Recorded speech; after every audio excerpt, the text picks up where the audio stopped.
You're listening to KNX In Depth. And today with Rob Archer, I'm Chris Sims. Do you feel better when you pet a dog? I mean, come on, who doesn't, right? Yeah. Cute dogs are always happy.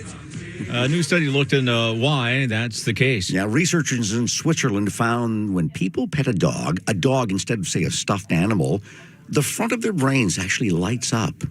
With us to explain how this works and why it's important is Leigh Richardson, brain health coach and founder of the Brain Performance Center. Leigh, thank you for joining us. First of all, tell us about this study and what it found, what happens to our brains when we pet a dog. Well, this study is really the first of its kind that looked at what owning a pet what role that plays in your cognitive mind and how your memory and how your brain works. And it's amazing to me that they took a stuffed animal and they put a hot water bottle inside to make it feel warm like a dog would, but that people's brains reacted very differently to the stuffed animal than they did to the real dog. And, think about it. Now, for me, there's no question. I am a dog lady for sure. But when you think about when you pet a dog, that brings back emotional memory. Oh my gosh, I'm on my third rescue dog that has some kind of pug mix in it. So when I reach down and I pet one up, the one I have now, I think back to the other two. There's emotional memory in that. That brings me joy. That makes me happy. I'm a cat person, so I am going to ask you about if this works for cats as well.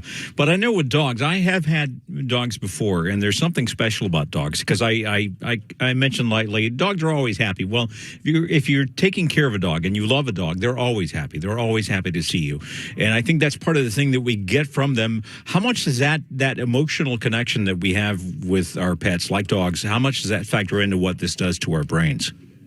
I think it plays a huge role in what it does to our brains because the brain's just not cognitive. The brain controls our emotional responses, how we emotionally connect with people. And I don't know about you, and the study showed that cats it have an impact too. They even looked at other animals like rabbits, all kinds of animals, and they all had an impact, but dogs were first and cats were second. Wait a minute. Hold on. Cats are second? Oh. I think we need a recount on that. Yeah. Ruffling some feathers here. Or cat fur. Cat fur, exactly. Cat fur. Tell me, does this show the value and importance of emotional support animals? Absolutely. And, research has been done previously that shows owning pets or having pet support reduces your stress level. And there's some markers that they look at. They look at your blood pressure. They look at your heart rate. They look at the cortisol levels in your brain and your blood. So research has shown that pets can reduce the stress in your life.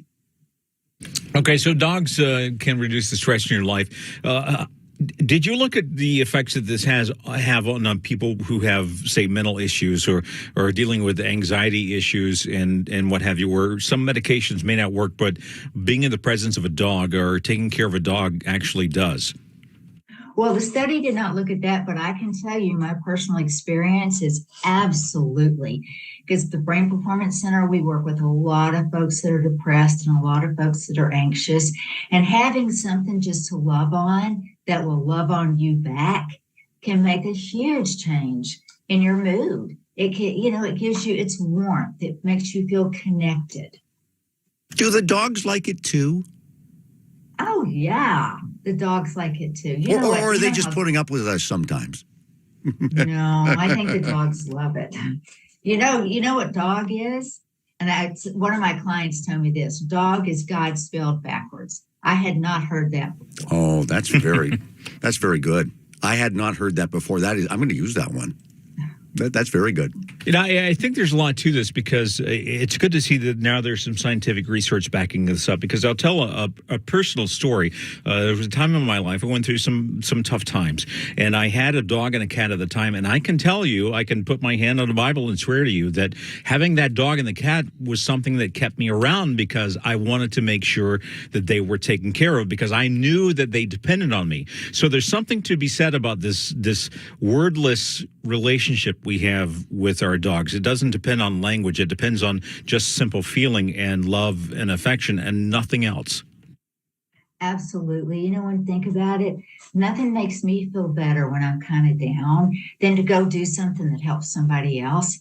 And nothing makes you feel better who waits for you at the door the way your animal does? Nobody in my house does. Nobody starts jumping up and down and their tail starts wagging when they see my car pull in the street. Leigh, thank you so much.